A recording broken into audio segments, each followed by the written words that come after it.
Folks, welcome back to the channel. This is Steve M, and today we're going to be looking at this thing right here. This nice looking little sleek thing called a soundbar. And this soundbar is going to bring the sound of your TV to life. You know, sound brings the visual to life, and this thing is going to give you, this little thing right here is going to give you really good immersive sound for movies, games, music.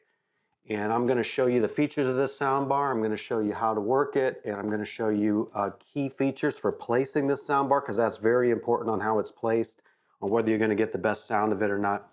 But really, these soundbars have become necessary because the TVs that we get now have become really poor at audio. This is a Panasonic. This was a high-end Panasonic plasma TV.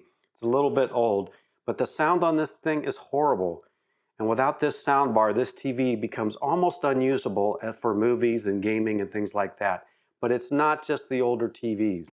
So this is a LG OLED TV, and the speakers on it are much better than the Panasonic, but they still are not as good as a soundbar. And the reason is, if you look at the TV, there's no speakers on the front. The speakers are placed on the bottom of the unit, so the sound is coming out from below, which is not really the best choice for hearing the sound well, hearing the vocals, and everything else that comes with it. So while it does a good job, the soundbar still beats, even this high-end TV beats it hands down.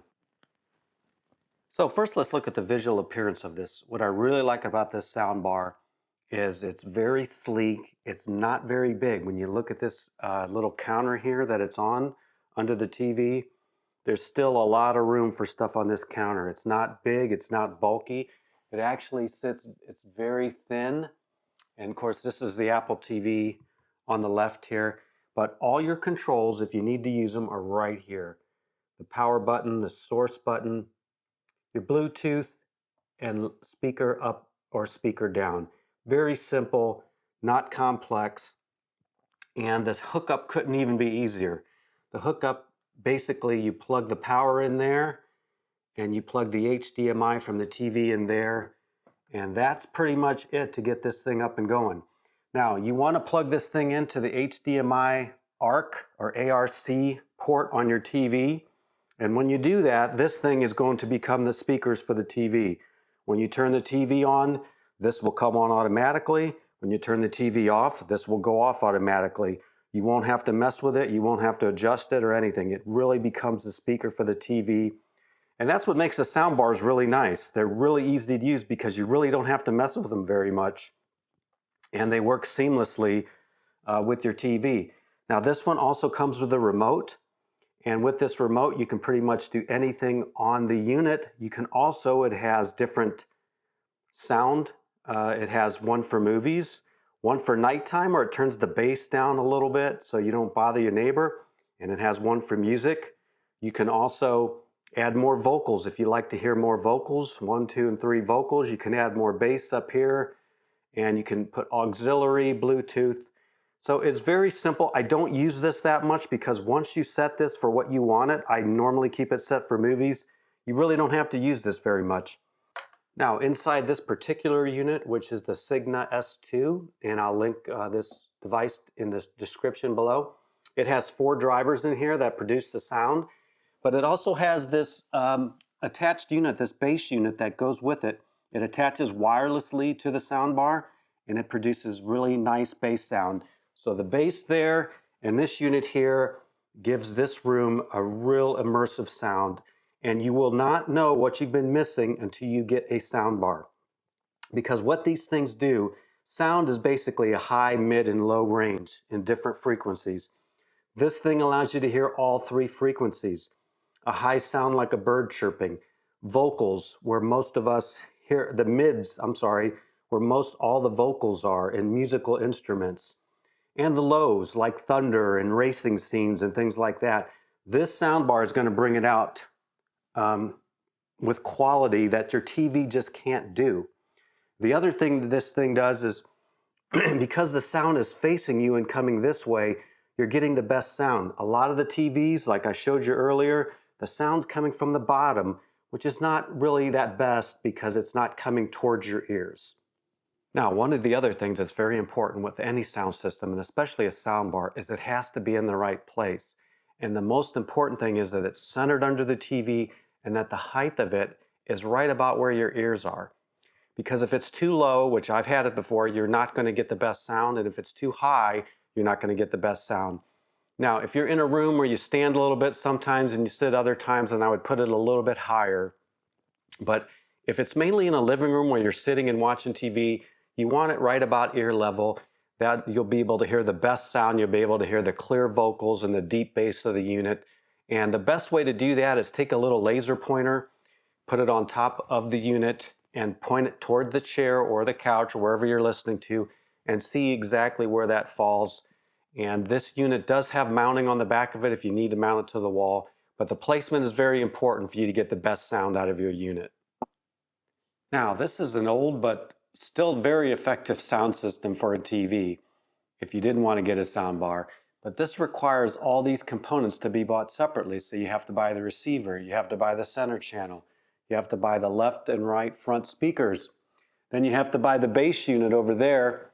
And if you want units in the back, you got to buy 2 back units. So this system here can cost easily over $1,000. And it does produce great sound, and you have a lot of flexibility with the receiver to hook up other components. So it does make it a nice stereo system and a TV system.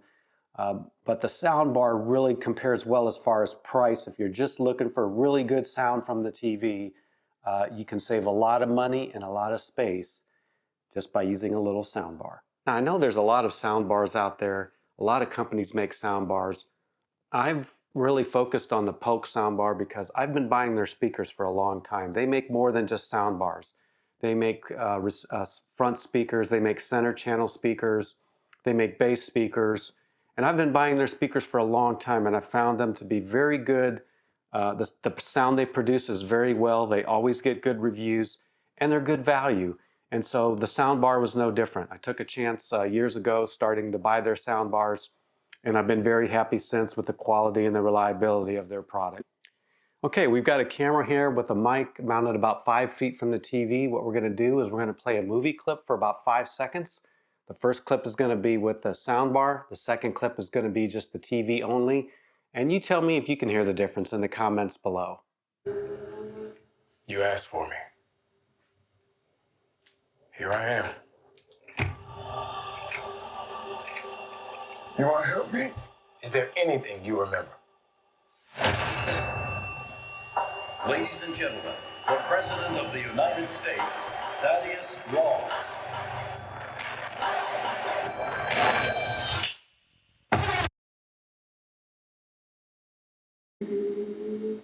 You asked for me. Here I am. You want to help me? Is there anything you remember? Ladies and gentlemen, the President of the United States, Thaddeus Ross.